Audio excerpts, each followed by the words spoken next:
না করিস না, কিন্তু কীর্তি কোনোভাবেই রাজি হচ্ছিল না। কিন্তু তারপর ঘরের সবাই যখন তাকে ভালো মতো বোঝায় তখন সে রাজি হয়। পরদিন সময় মতো বীর তার পরিবার নিয়ে মেয়ে দেখতে আসে, আর সেখানে কথাবার্তার পর যখন কীর্তি তাদের সবার সামনে আসে তখন বীর তাকে দেখে একদম মুগ্ধ হয়ে তাকিয়ে থাকে, যেন এক দেখাতেই কীর্তিকে তার মনে ধরে গিয়েছে। তাছাড়াও আজকে কীর্তি সেই নকল চুলটা লাগিয়ে এসেছে, এমনকি কীর্তিকে তার চাচা শিখিয়ে দিয়েছিল যেন সে ক্লাস 7 পর্যন্ত পড়ে এমনটা বলে। কিন্তু আসলে সে যে গ্র্যাজুয়েট কমপ্লিট করে হায়ার এডুকেশন নিচ্ছিল এইটা তাদের সামনে প্রকাশ করা চলবে না। চাচার কথা মতো কীর্তি তেমনটাই বলে। আর অবশেষে কথাবার্তা শেষ হলে বীর তার পরিবারকে জানিয়ে দেয় যে সে এখানে সম্পর্ক করতে রাজি। আর এই শুনে যখন কীর্তির পরিবার যেখানে যৌতুক নিয়ে কথা ওঠায় তখন বীর উল্টো রেগে ওঠে, বলে যে এই সময় এসে আমার হবু স্ত্রীকে আপনারা ছোট থেকে বড় করেছেন, আমার উল্টো যৌতুক দেওয়া উচিত আপনাদের, তাই দয়া করে এমন কথা বলবেন না, আমরা কোনো যৌতুক চাই না। আর তার এমন কথা কীর্তির খুবই পছন্দ হয়। আর এখান থেকেই শুরু হয়ে যায় তাদের বিয়ের আয়োজন। ধীরে ধীরে অনেকগুলো অনুষ্ঠান পার হয়ে অবশেষে তাদের বিয়ের ধাপটাও খুবই সুন্দরভাবে সম্পন্ন হয়। আর আজকে চলে আসে তাদের ফার্স্ট নাইট। কিন্তু বীর যখন তার রুমে যাচ্ছিল তখনই তার সামনে তার মামা চলে আসে।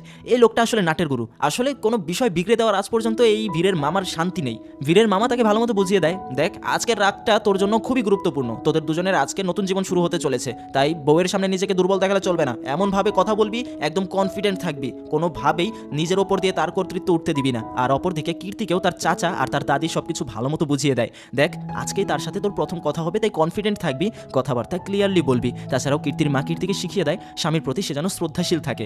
তারপর কীর্তি নিয়ম মতো তার রুমে ঢুকে প্রথমেই সে বীরের পা ছুঁয়ে সালাম করে নেয়। আর যখন এই ফার্স্ট বীর তার কাঁধে হাত রাখে তখনই তার কেমন যেন একটা ফিল হয়, বলে তোমার হাত পা এত শক্ত কেন, বাড়িতে কাজকাম বেশি করো নাকি? আর কথা মতো কীর্তি তাতে হ্যাঁতে হ্যাঁ মেলায়।